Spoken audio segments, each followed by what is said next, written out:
దూత వచ్చి అతనికి ఆమెకు ప్రత్యక్షమై ఏమని చెప్తుంది, ఇదిగో నీవు గొడ్రాలు అనబడవు, కాబట్టి నీకు కానుక లేకపోయాను, నీవు అయితే గర్భవతి కుమారుని కందువు. హల్లెలూయా. చూడండి, ఆ యొక్క మనోగ భార్య దీన స్థితిని దేవుడు కటాక్షించున్నాడు. ఇప్పుడు ఏమని అంటున్నాడు, నీవు గర్భవతి అయి కుమారుని కందువు. చదువున్నాను 4వ వచనం.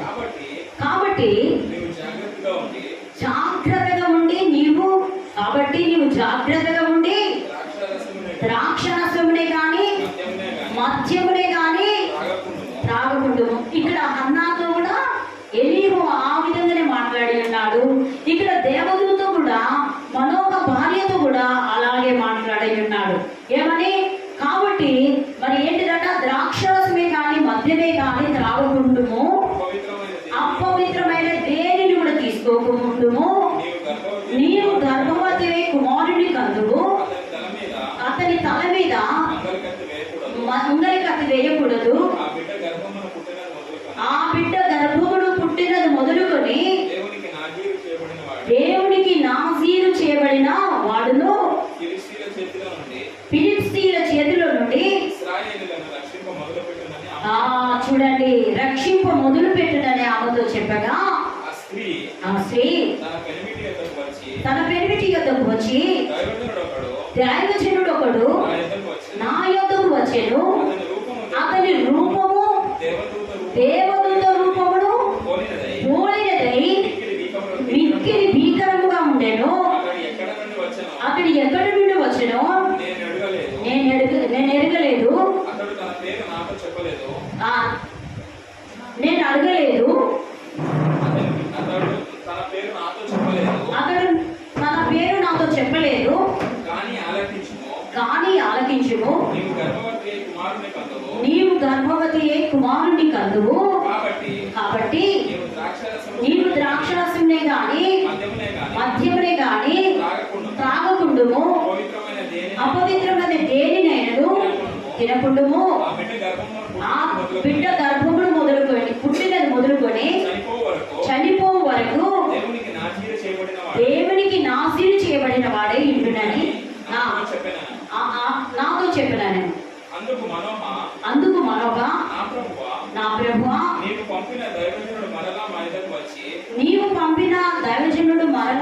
మా యొద్దకు వచ్చి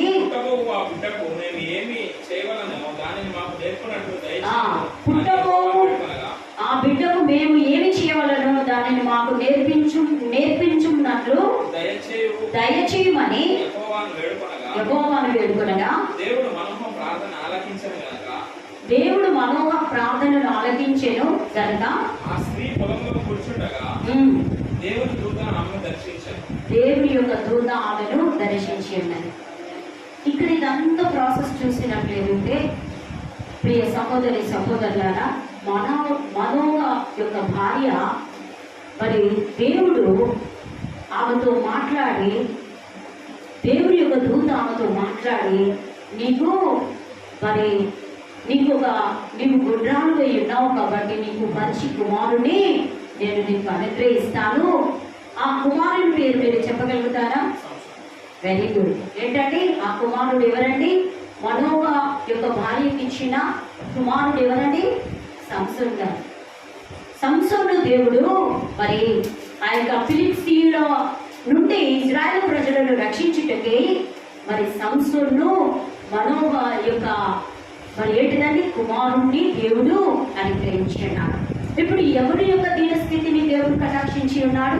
ఈ ప్రాసెస్ అంతలో మనోహ యొక్క భార్య యొక్క దీన స్థితిని దేవుడు కటాక్షించి ఉన్నాడు. కాబట్టి ప్రియులారా, ఈ విధంగా మనం ఇంకోటి మనం కూడా మరి 4వదిగా చూసినట్లయితే సెలోపేహాదు కుమార్తెల దీన స్థితిని దేవుడు కటాక్షించి ఉన్నాడు. ఇక్కడ చూసినట్లయితే సంఖ్యాకాండము 27వ అధ్యాయము 1 నుండి 27వ అధ్యాయం. అప్పుడు యోసేపు కుమారుడైన మనష్షే వంశస్థులలో సెలోపెహాదు కుమార్తెలు వచ్చిరి. సెలోపెహాదు ఏసేరు కుమారుడగును, గిలాదు మనవడును, మాకీరు మున్మనుడై ఉండెను కనుక అతని కుమార్తెల పేర్లు మహలా, లోయ, హోగ్లా, మిల్కా, తిర్సా అన్నది. ఇప్పుడు ఎంతమంది కుమార్తెలు ఈ యొక్క ఎవరండి సెలోపెహాదు కుమార్తెలు ఎంతమంది? 9 కుమార్తెలు ఎంచున్నారు. ఈ 9 కుమార్తెలు చూడండి, 1 2 3 4 5 మంది కుమార్తెలు ఎంచున్నారు. వారికి అన్నదమ్ములు లేరే ఎంచున్నారు. వాళ్ళ తండ్రి అరణ్యంలో మరణించి ఉన్నాడు.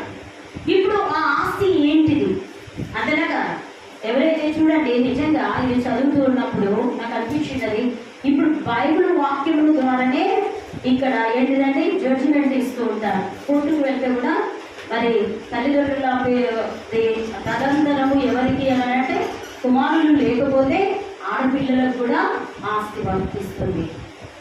అంతేనా కదా? ఇప్పుడు అది రూల్స్ ఉన్నాయి కదా, అంతేనా? ఆడపిల్లలకు కూడా మరి ఏంటిదండి వర్తిస్తుంది, సమాన హక్కు ఉంటుంది. కాబట్టి ఇక్కడ అంటే మొదటిగానే దేవుడు ఇక్కడ పాత నిబంధనలో ఆల్రెడీ ఇక్కడ పెట్టి ఉన్నాడు. ఈ 5 కుమార్తెలు మరి ఆయనకు సెలోపెహాదుకు పుట్టిన ఈ కుమార్తెలకు వివాహం లేని పరిస్థితిలో ఉన్నారు. మరి ఎలా, మరి ఆస్తి ఉంది, మరి ఎలా అన్నప్పుడు దేవుడు ఎవరికి న్యాయం చేసి ఉన్నాడండి? ఏంటిది?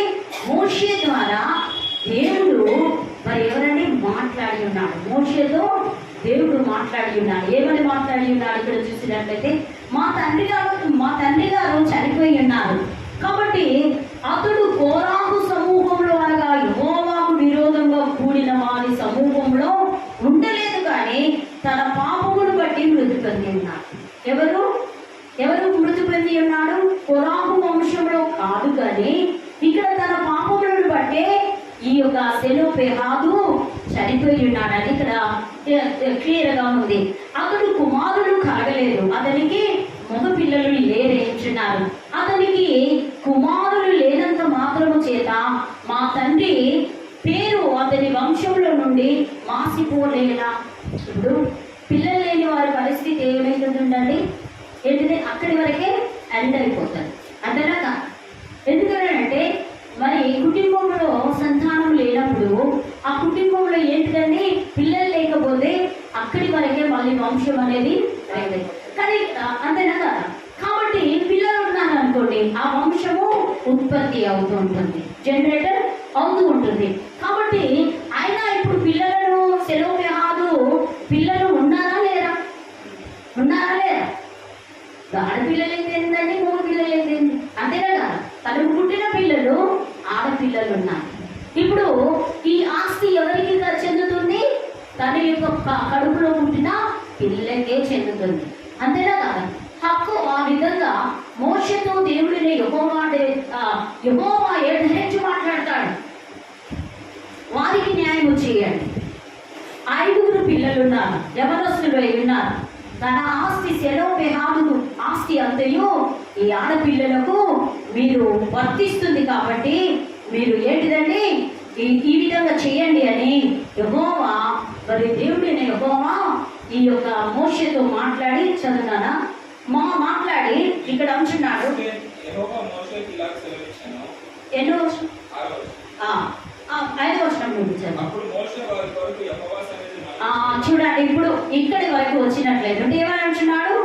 మరి ఈ స్వాస్థ్యం ఎవరికి కావాలి అన్నప్పుడు అప్పుడు మోషే వారి కొరకు ప్రార్థన చేస్తున్నాడు. ఎవరి కొరకు?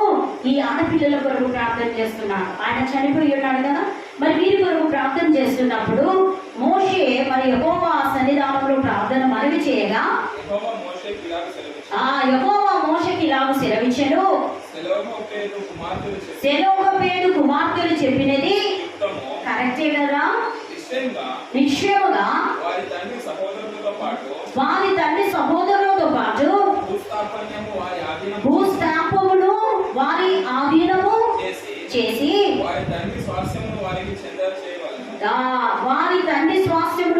చెంద చేయవలెను. మరియు నీవు ఇశ్రాయేలుతో ఇట్లానే చెప్పవలెను, ఒకడు కుమారుడు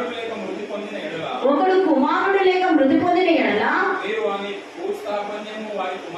భూస్వాస్థ్యమును వారి కుమార్తెలకు చెందవలెను. హల్లెలూయా. ఎవరంటున్నాడు?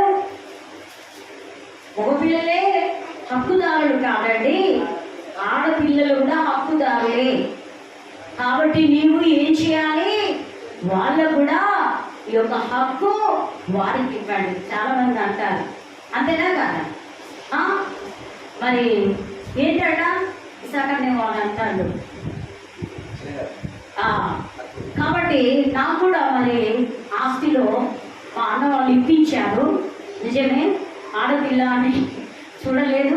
మరి మా ఇసాకన్నా రెండో కన్నా ఏం చేశాడంటే చెల్లెకు కూడా మనము ఆస్తిలో ఇవ్వాలి అని చెప్పి మరి ఇప్పించాడు, ఇచ్చారు కూడా వాళ్ళు.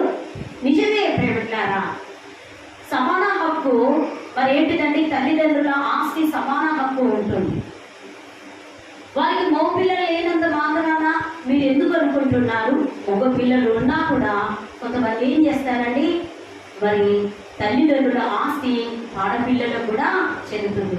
ఇప్పుడు ఈయనకి సెలోపెహాదు కుమారులు లేరు కాబట్టి ఈ ఆస్తి అంతా ఎవరికి చెందుతుందండి? కుమార్తెలకు చెందుతుంది. కాబట్టి నీవు ఆ విధంగా చేయమని చెప్పి ఉన్నారు.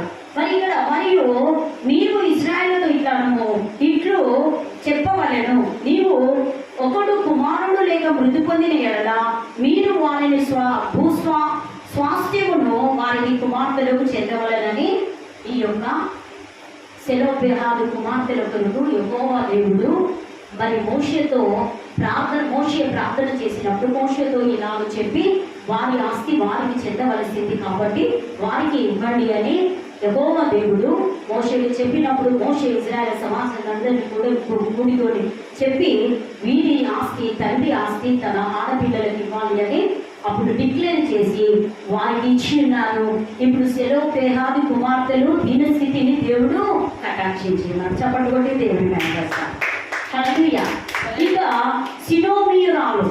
షినోమీయురాలు దీనస్థితిని కూడా దేవుడు కటాక్షించినాడు. ఎలీషా మరి వెళ్ళి ప్రార్థన చేస్తున్నప్పుడు చూడండి, చాలా మంది దైవజనులను మరి ఏంటిదండి గౌరవించాలి. ఇక్కడ చూసినట్లయితే ఒకటి మనం చూసుకొని మనం ముగిస్తాం. మరి తొందరగా చెప్పుకుందాం. 2వ రాజులు 4వ అధ్యాయము 2వ రాజులు 4వ అధ్యాయము 8వ వచనం. 4వ అధ్యాయం 8వ వచనం. ఒక దినమందు ఎలీషా షునేము పట్టణమునకు పోగా